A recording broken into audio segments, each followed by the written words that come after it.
My sister laughed at me before her combat team leader called me Harbor Shade. But before I share my story, please take a minute of your precious time to support our channel. Your support and love keeps us going. I grew up in Riverbend, a small Carolina town where porches were confessionals and news moved faster than the summer gnats. My father, Harlan Pierce, ran our house like a drill yard. Shoes lined like recruits by the front door, dinner served at the same minute every night, rules posted on the fridge like commandments. My mother, Ruth, softened the edges, quiet hands, softer voice, always turning thunder into rain. And then there was my sister, Taryn, taller than me by half a head, stride like a parade, voice that filled every room before anyone asked for it.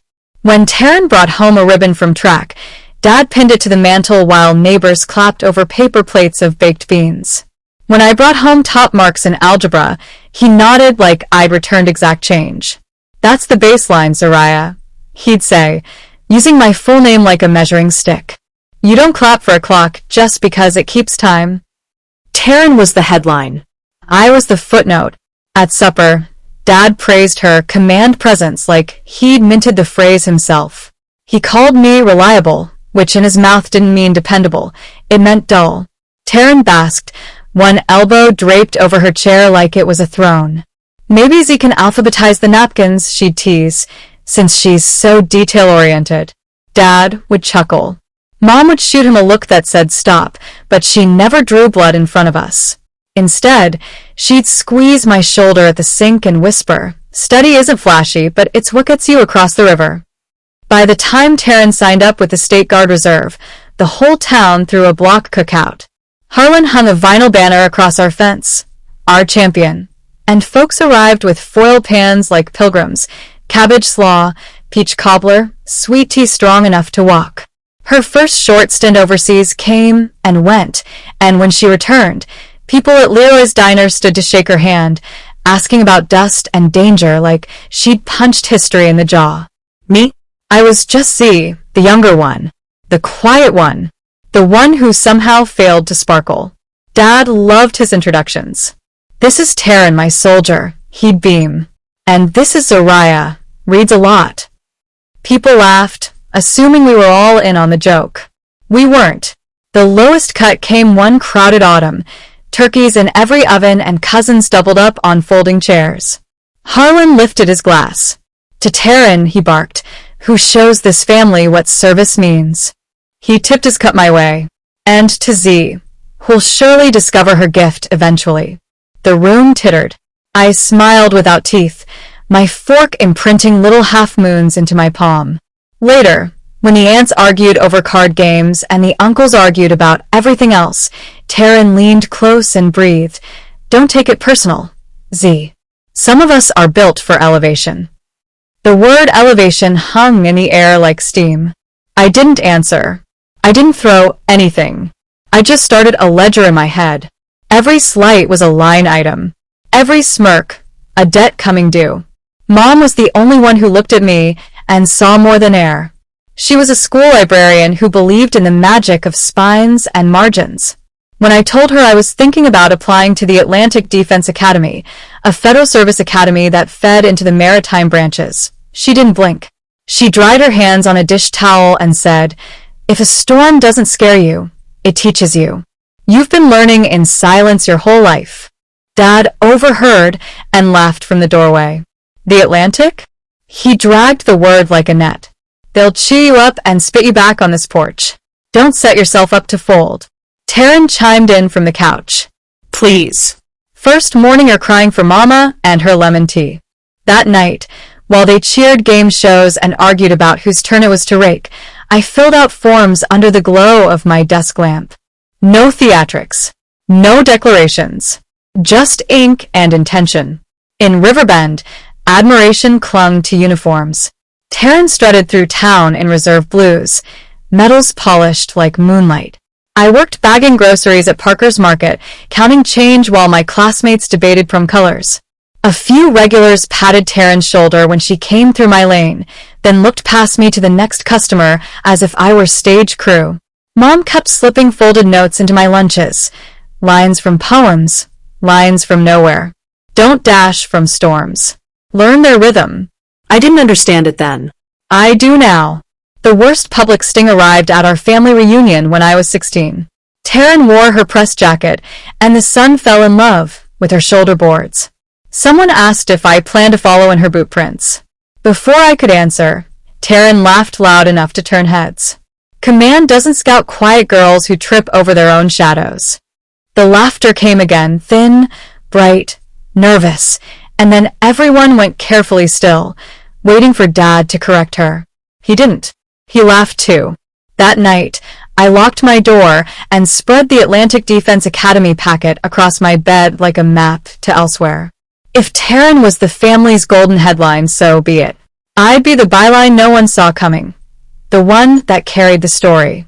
Months later, a thick envelope waited on the kitchen counter between a coupon circular and a church bulletin. I opened it alone while the dryer rumbled. Appointment to the Atlantic Defense Academy. The words thudded through my chest like a second heartbeat. I didn't jump or squeal. I breathed. Then I slid the letter back and washed my hands so no one would see the tremble. Taryn found it anyway. Of course she did. She read it out loud like a comic whose punchline was me. Zariah at the Atlantic? What's next? Valedictorian of paper clips? Dad shook his head, grinning in advance of a failure he could narrate. Mom didn't argue. She just gave me that look, soft, level, unblinking, that meant go prove them wrong. Riverbend's summer wrapped the world in heat the morning I reported for induction day. The campus wasn't polished brochures. It was shoes scuffing pavement. Orders barked until voices frayed. Civilians turned to silhouettes inside of an hour. Initial training existed for one purpose: find your breaking point and drag you past it. Taryn's old line echoed in my head, "They'll chew you up," but it didn't land the way she meant. I wasn't there to be loved. I was there to learn. I was never the fastest or the loudest. My first conditioning run put me near the back. My first set of pull-ups barely counted as gravity cooperating. But I had something most people forget to pack: stubborn, quiet preparation. While others sprinted blind and bragged afterward, I wrote. I built lists nobody asked for: gear checks, bootlace knots, how to fold corners tight enough to bounce a coin. I taped them inside the communal locker. Someone mocked the lists, called me Andy, and then we passed inspection without a single extra push-up. After that, no one tore them down. Precision liked me. Repetition liked me more. I built tiny systems: how to shoulder a pack without jamming a nerve, how to tape your feet before a ruck so you're still walking when other folks limp, how to keep 5 seconds of extra breath for the moment you need it most. I wasn't shiny. I was steady. The cadre noticed in their own way. She's not exciting, one of them muttered within earshot, but she lands the plane. Back home, Taryn had become the local expert on sacrifice, leaning on podiums and shaking hands like politics had been hiding in the basement waiting for her to arrive. Dad's favorite stool at Leroy's Diner became his pulpit. If someone asked about me, he'd wave a hand. Z's at some academy, organizing forms. Taryn's the one people write about. Mom's letters kept arriving, thin, tidy envelopes with her careful cursive. Sometimes they held recipes. Sometimes a joke. Often a single line. Steady is a kind of brave. I folded those words into my chest pocket like a talisman. The hardest early drill came with a blindfold. Our squad had to move through an obstacle course guided by shouted directions.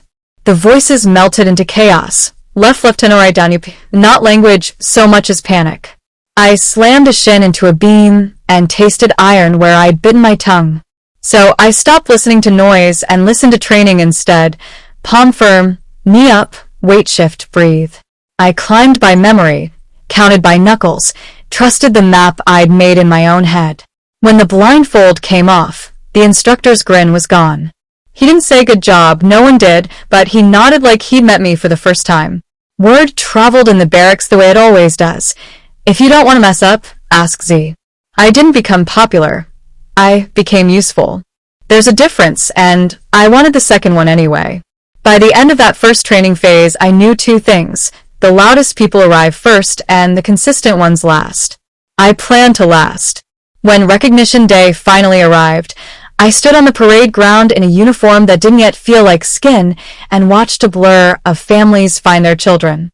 Ruth sat alone on the bleachers, clapping until her palms went pink, a white headscarf knotted soft at the nape of her neck. Harlan didn't come. Taryn sent a text. Do they give awards for best binder? I put my phone away and held tighter to the silence that had carried me farther than applause ever could. Assignments loomed. Most people chased cockpits or command tracks, visible ladders with glitter at the top. I signed my preference for maritime special reconnaissance, intelligence, less shine, more lives saved in the margins. In Riverbend, they handed out plaques. In the rooms I wanted access to, they measured you by the number of people who came home breathing. I could almost hear Dad's future joke, paperwork in a sailor suit, and Taryn's future scoff.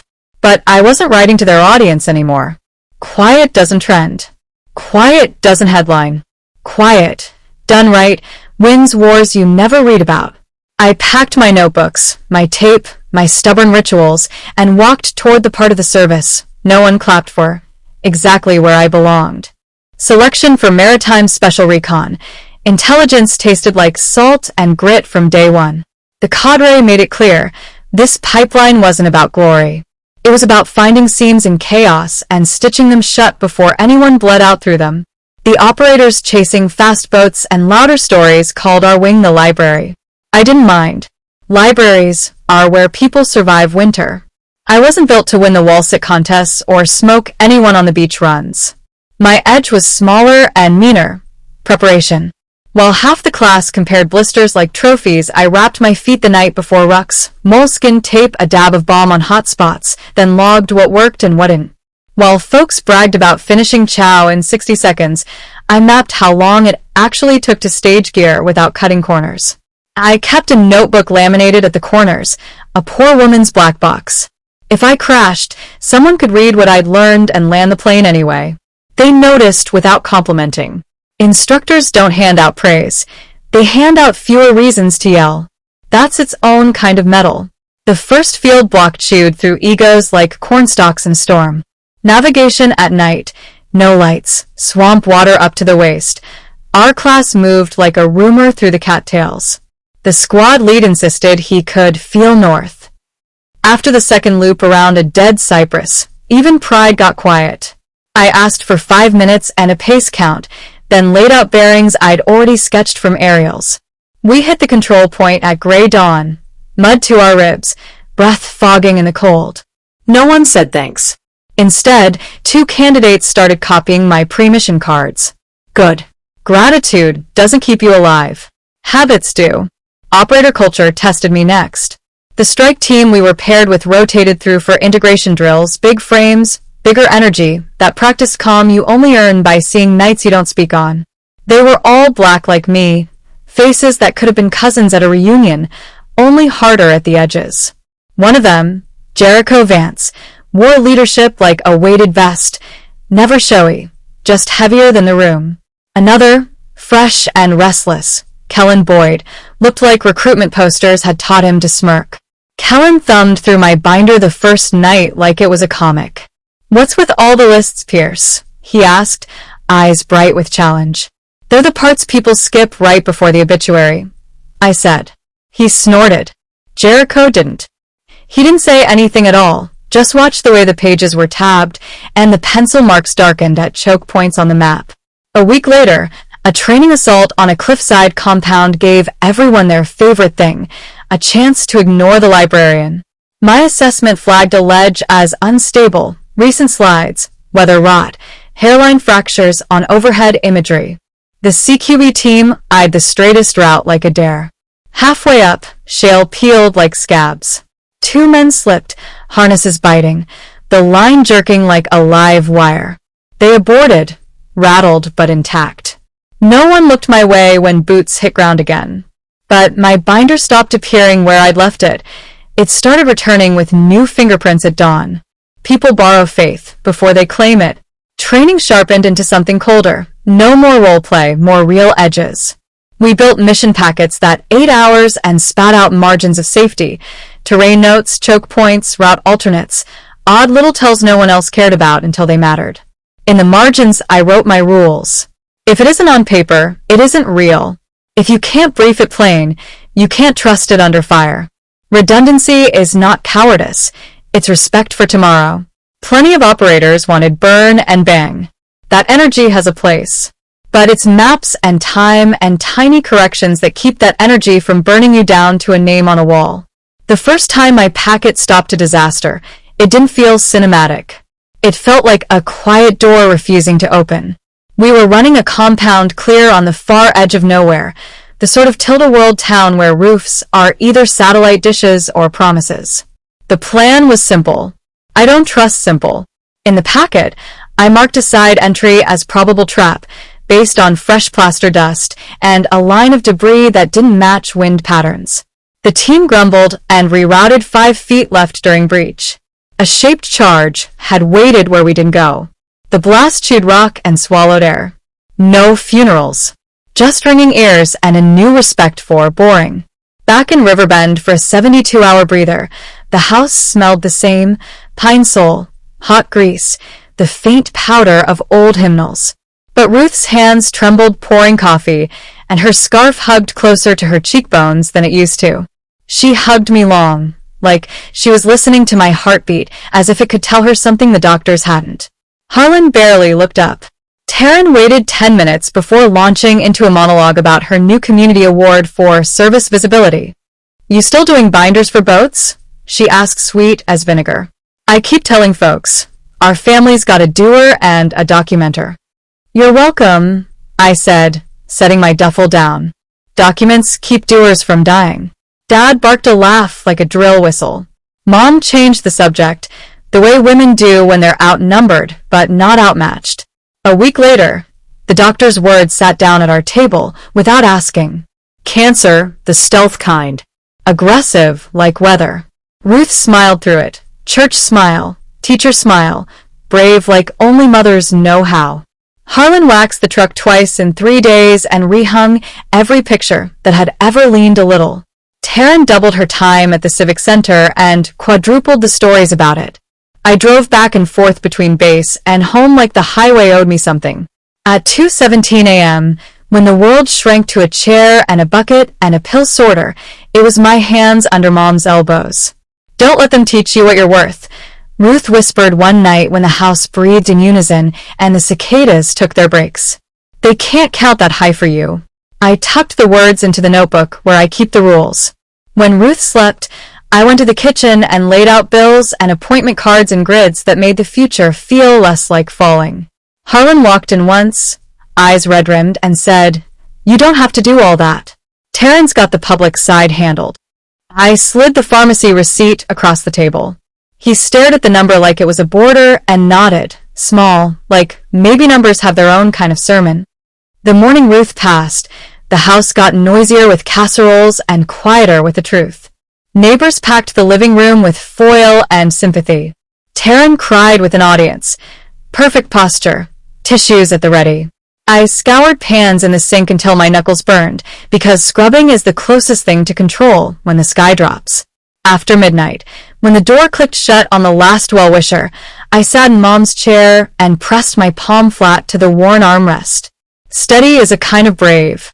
I promised to stay that way. Grief traveled back to base with me and bunked above my rack, heavy enough to creak. I fed it structure. I taught a short block on catastrophic assumptions, how your brain lies under adrenaline, and how to strangle the lie with checklists. Jericho listened from the back, arms folded, a small nod hiding under his beard. Kellen gave me the side eye and scribbled anyway. Integration deepened. Our team rotated through a live environment we called Sable Ridge, not the real name. We weren't tourists. The ground looked like broken pottery from the air, and like knives up close. My packet marked a goat path as alternate egress despite everyone's love for the straight road. An early detonation turned that straight road into smoke and rebar. Jericho switched channels, voice steady as a plumb line. Ridge path. Now. They came out scraped, angry and alive. Later, Jericho slid my map back across the table. "You saved birthdays," he said, voice low. It wasn't a compliment. It was a ledger entry paid. The nickname started as a hiss in intercepted chatter, a phrase the other side spit like superstition. The Harbor Shade. They meant it as a curse, the shadow in which traps fail and routes go cold. Operators picked it up the way teams do, half joke, half shield. If I cleared a route, people relaxed their shoulders by millimeters. If I flagged one, people got real religious. I didn't like the name. Death lurks in poetry it doesn't deserve, but I couldn't deny what it did. It made men check their batteries twice. It made them reroute without argument. If myth buys you one more sunrise, you spend it. Not everyone was a convert. A training officer once called me a mascot with a map, loud enough to test the room. A week later, his element used my tertiary plan to sidestep an L-shaped ambush that would have turned into Memorial Day speeches. He stopped testing the room after that. The burden of Harbor Shade sat weird on my shoulders. Every time I circled a danger, I wondered what I'd missed. Every time I cleared a path, I prayed I was right. Jericho caught me staring too long at a topo once. "You're not prophecy," he said. "You're probability. We don't need magic. We need odds." "Odds feel like betrayal when they turn," I said. "Then stack them so high it's hard for them to fall," he answered, and walked away like the conversation was a tool he'd leave me to use. We stacked. I split every packet into soft fails, the cracks we could survive, and hard fails, the ones that bury names. I made the team speak one boring detail out loud before step-off. Batteries seated, tourniquets staged, laces taped. Kellen rolled his eyes until a rookie quietly told him the ritual kept the shakes out of his hands. After that, Kellen rolled his eyes and did it anyway.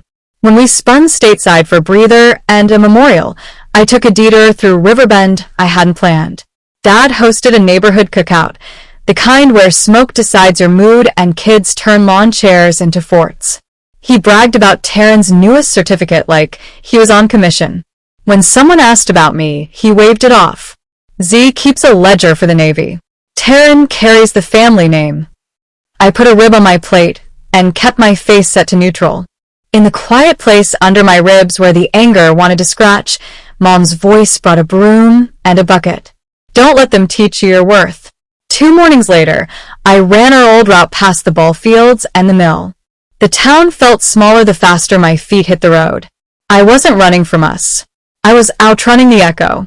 Back on base, the work sharpened again, new brief rooms, different faces, same stakes. I started teaching the rookies with the same blunt sermon I'd given myself. The ocean does not care. The desert won't apologize. If you skip the boring parts, they'll bury you and not bother to remember where.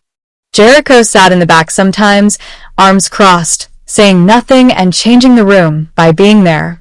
Kellen learned to carry a laminated card in his sleeve. He called it a cheat sheet. I called it a lifeline you can fit in a pocket. The legend of Harbor Shade grew, without my permission. I didn't feed it. I didn't repeat it. I just kept closing the little doors that wanted to open at the wrong time. That's all a reputation is anyway, a pile of small doors you refuse to let kill somebody. And when the call came down for a rotation that would put my packet at the center of someone else's worst night, I did what I always do. Sharpened a pencil, turned a page, and wrote a plan that respected tomorrow.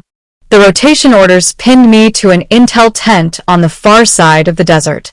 Dust caked your teeth before you even chewed. The operators rotated in and out with packs that smelled like oil, iron, and fear they'd never admit. My job? Lay the invisible scaffolding so they didn't walk into fire blind.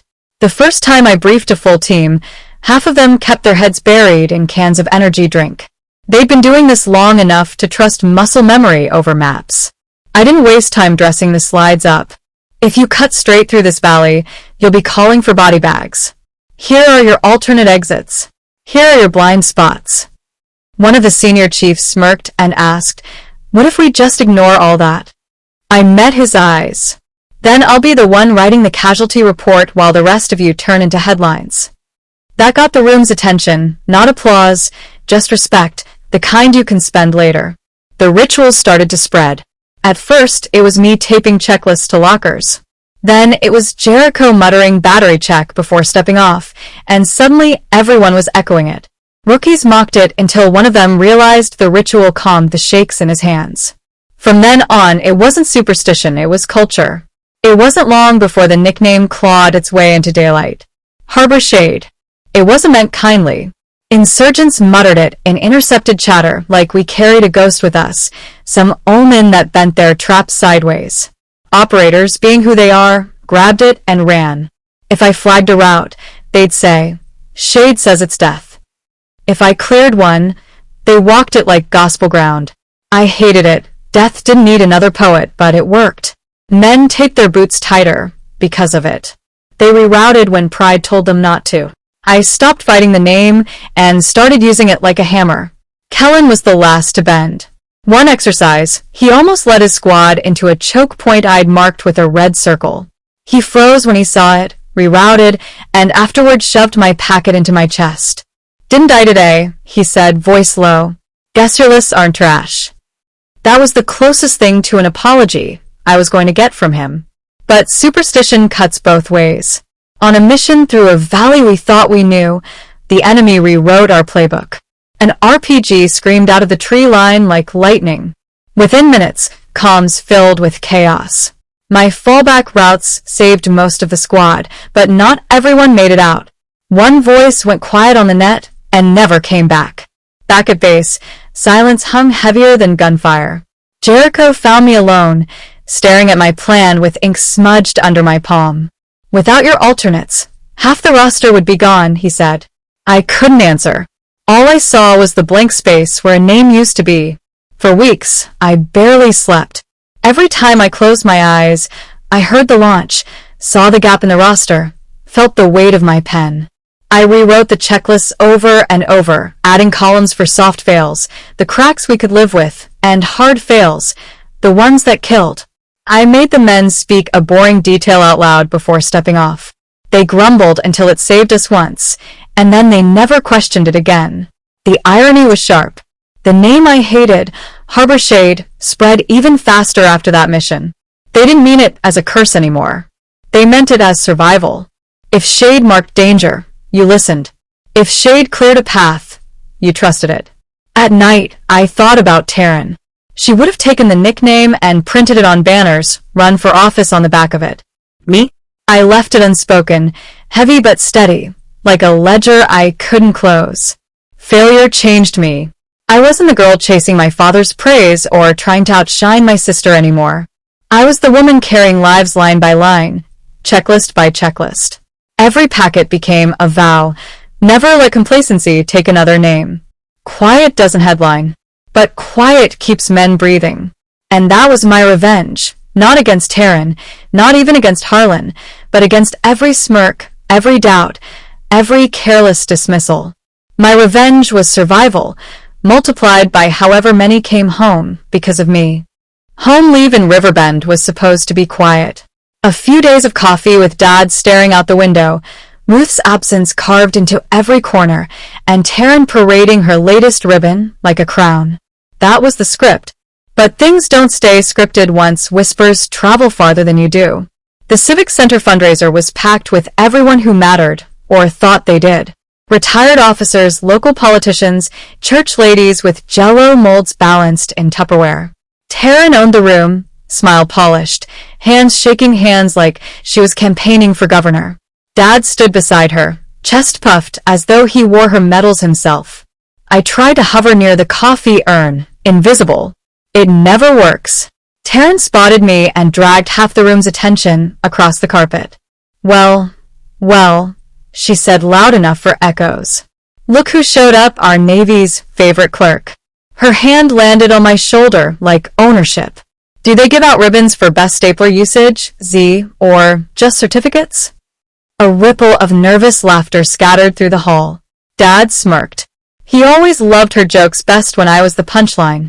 Years of intel briefings had trained my face not to flinch. I'll let you know, I said evenly, right after they give you a medal for attendance. That landed. A few people laughed, not with her, but at the crack in her polish. Taryn's smile wavered before she slapped it back in place. Later, near the exit, she cornered me with her voice lowered, the crowd's noise buzzing behind us.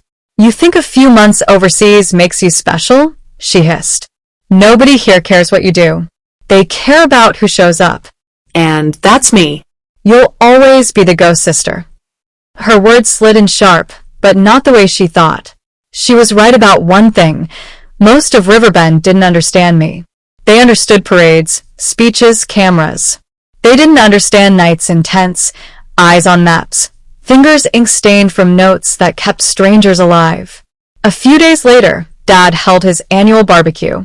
Half the neighborhood filled paper plates while he bragged about Taryn's newest community service plaque. When someone asked about me, he waved his hand like swatting a fly. She does paperwork. Taryn carries the Pierce name. I smiled, ribs cooling on my plate, arguing with a man who'd already written the ending wasn't worth the air. But that night, Mom's absence cracked me open. I laced my running shoes at dawn and hit the pavement hard. Every stride was a reminder. I wasn't running from them. I was running for myself. Weeks later, the Military Honors Hall hosted a Veterans Night. Flags lined brass poles. Folding chairs squeaked under the weight of old service jackets and younger uniforms. I slipped into the back row, content to be shadow. Taryn worked the front, her smile flashing under the lights, Dad glowing beside her. Halfway through, Taryn raised her voice just enough for the room. Oh, look who came out.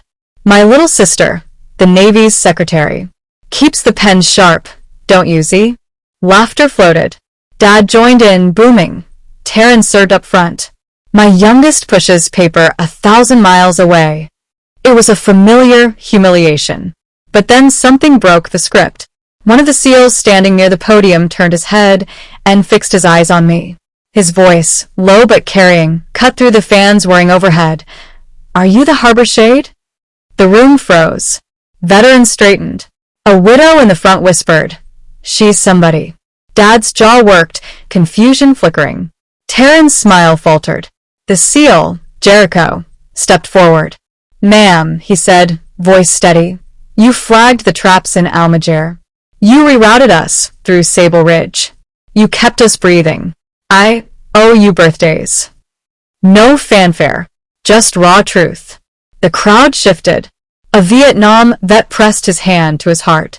Another followed. A ripple spread, quiet but undeniable. For the first time in Riverbend, the weight of my work bent the room toward me.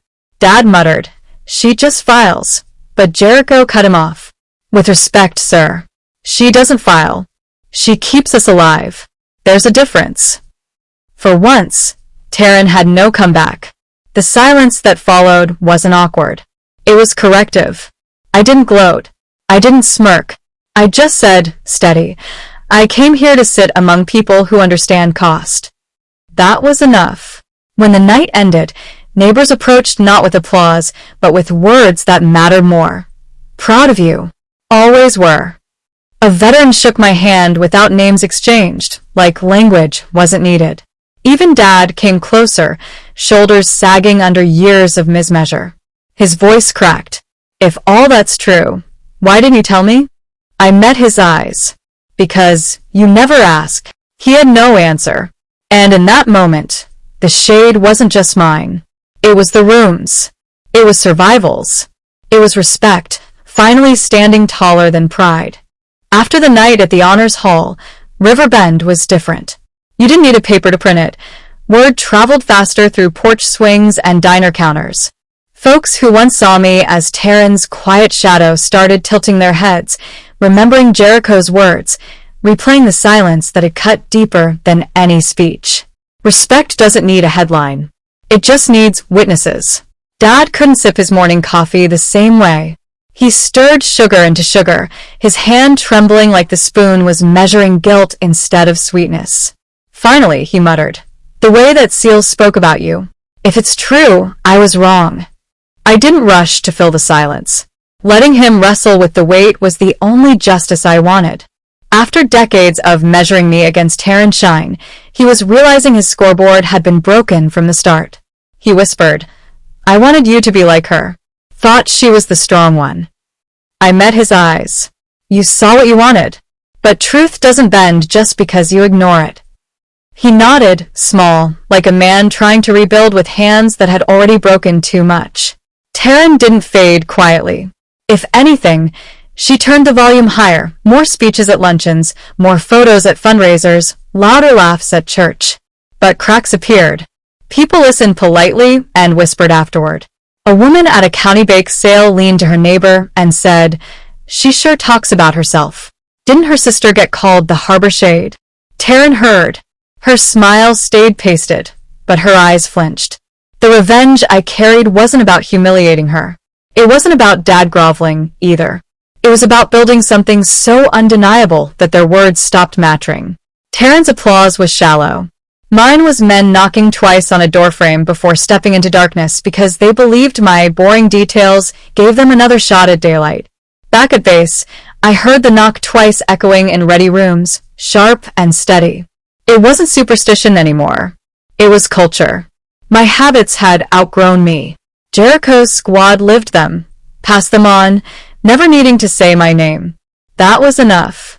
Legends don't need to be branded. They just need to keep people alive. Dad kept trying, clumsy but real. He asked questions about maps, fallback routes, how you spot an ambush before it breathes. I answered plainly, never softening, never lecturing. If he wanted to know, he could learn like the rest. One afternoon, fixing the fence out back, he finally said it straight. "Spent years trying to make you into Taryn. Turns out you're the one I should have been proud of all along." His voice cracked halfway through. He didn't backtrack. I didn't absolve him. "Then act like it," I said. He nodded. And for the first time, he didn't look like a general. He looked like a father trying to stand level with his daughter.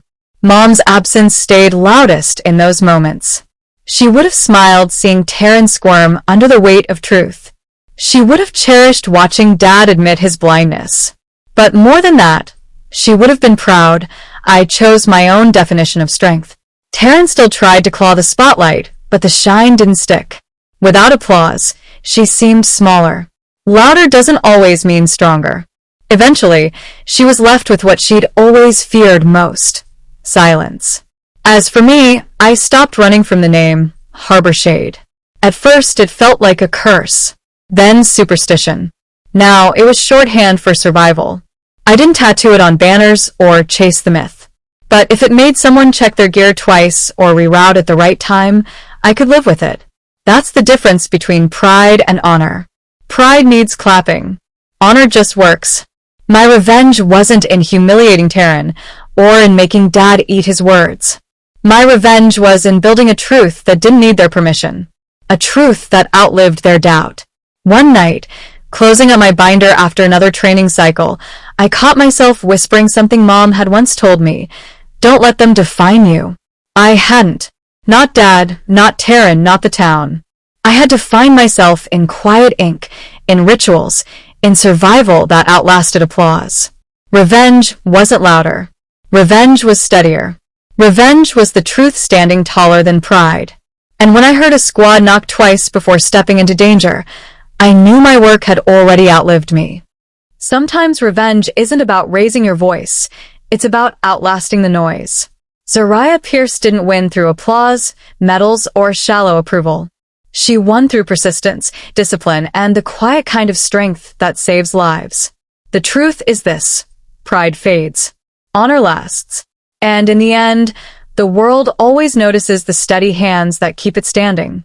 If this story resonated with you, don't just scroll past. Share it with someone who's ever been underestimated. Drop a comment. Have you ever been the quiet one who proved them wrong? And hit follow so you don't miss the next powerful journey of resilience, family, and redemption. Because sometimes the quietest revenge is simply living in a way that no one can ignore.